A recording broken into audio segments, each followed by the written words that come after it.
For today's video mga idol, magluluto ako ng humba. Pero bago ang lahat, kung bago pa lamang po kayo sa aking channel, please subscribe para updated po kayo sa aking mga video.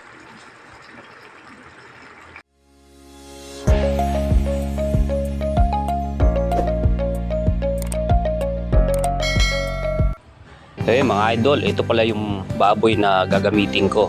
Ito yung parte ng liempo, medyo may buto pa yan. So i-marinate muna natin mga lodi yung ating karning baboy.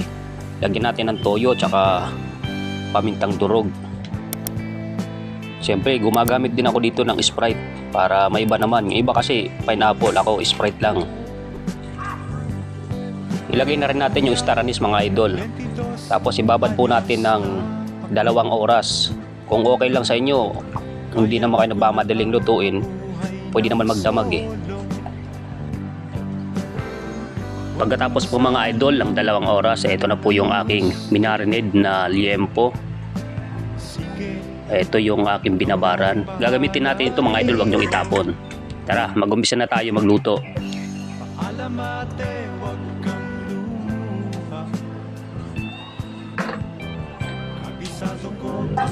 So mag-isa na po tayo.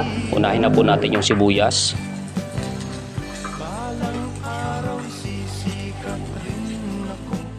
Tapos po yung ating bawang.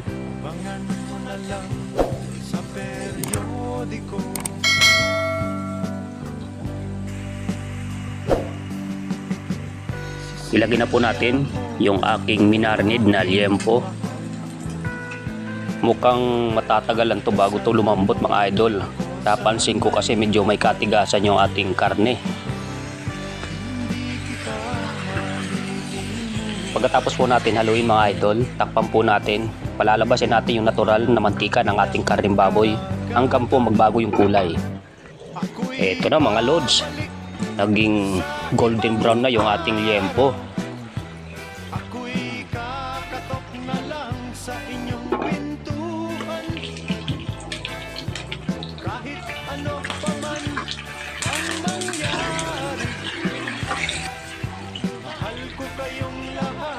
Ito po pwede na to. Ilagay na po natin yung ating pinagbabaran ng ating liempo.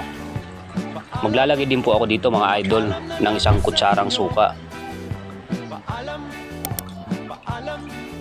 Magdagdag na lang po tayo ng 1 cup ng tubig para po talagang lumambot yung ating liempo.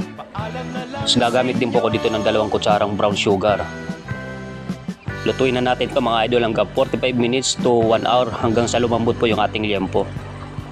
Pagkalipas po ng 45 minutos, ito na po yung ating humba mga idol. Ilagay na po natin yung ating black beans.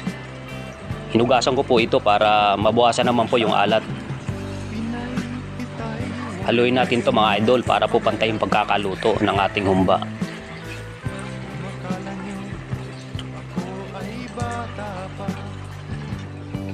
Ilalagay ko na rin po dito yung bulaklak na saging.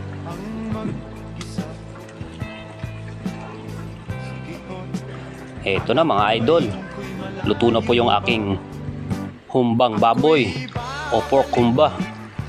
Tamang-tama lang po yung 1 oras mga idol bago po natin mapalambot itong pork humba.